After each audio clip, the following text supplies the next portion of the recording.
But how do you get people to consume? They'll watch an ad, they'll talk to my team, they'll watch a video, and they're like, all right, I'm ready to book in. But dude, they don't do any research prior, even though all the sales assets are there. And so what do you do to make sure they consume as much as humanly possible so that the closer's job is a whole lot easier? I'll give you some of it, but this is our new offer because on average, our prospect consumes 18 minutes of content before they get on a call with us, not including the video sales letter. So we're starting to do that with other people. I don't want to give away everything on this, but a few things. Number one, my highest recommendation, there's a software called Microsoft Clarity, but it essentially records people visiting your website. So you can start to see how people interact with your whole funnel, as well as if you have a pre-call page, a thank you page, et cetera, you can see what videos people are watching, how long are they watching, how long are they clicking it. What I've always found is it's definitely better to have less content pre-call than more contents, but you don't want to have no contents, right? So that's the first big recommendation, because I've also noticed that some industries will consume a bunch of contents. Like one of our clients, I have like a 30-page Google Doc that they consume on the thank you page. And if I did something like that, nobody would consume any of it.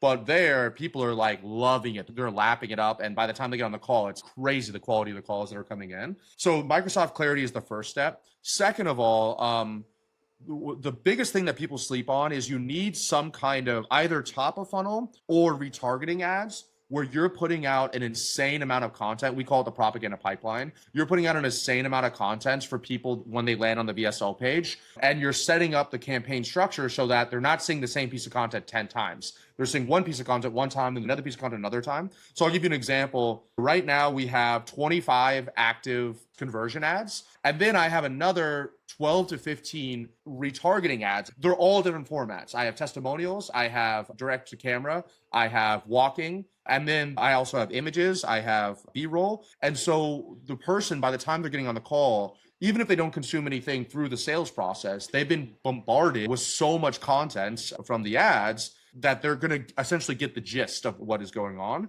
And then the second part is the continuous publication of new content. That's a thing that a lot of people sleep on. For every one of our clients that gets on a cadence schedule of publishing regularly, if you can get to that point where both on Instagram and on YouTube, you're getting something out on a weekly basis, that's going to naturally, like the algorithm's going to say, oh, because you went to Boris's thank you page and you watched this YouTube video, you're going to like another one of his YouTube videos. Well, guess what? He just put a new one out today. So you can, here's this next time you're on the YouTube platform. Same thing with Instagram. If they see an ad from you and then they click on your profile and then you're able to have some content on there as well, they're also going to watch that. We've seen that happen. Okay. All of these things, it's like, you're essentially just creating this melting pot of content that these people are going to go through.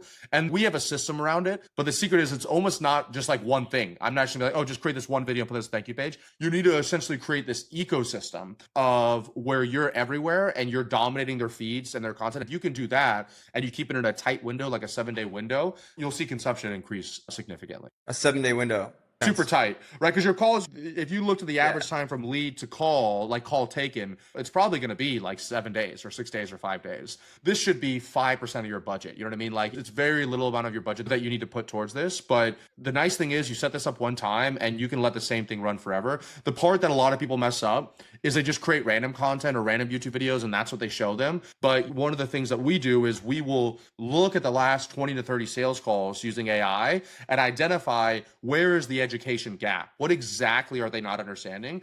Because for every booked call, like everything else, there's a spectrum, right? So I want them to consume more than nothing. And it would be great if they consumed everything. But the reality is people are going to fall somewhere in between. So let's go and look at the sales calls and say, where's this education gap happening? What are they not understanding when they're getting on these calls that the salesperson's having to spend so much time on? Let's put that as the main piece of content they need to consume when they book the call. And then anything additional to that is essentially a cherry. Dude, that's so much value.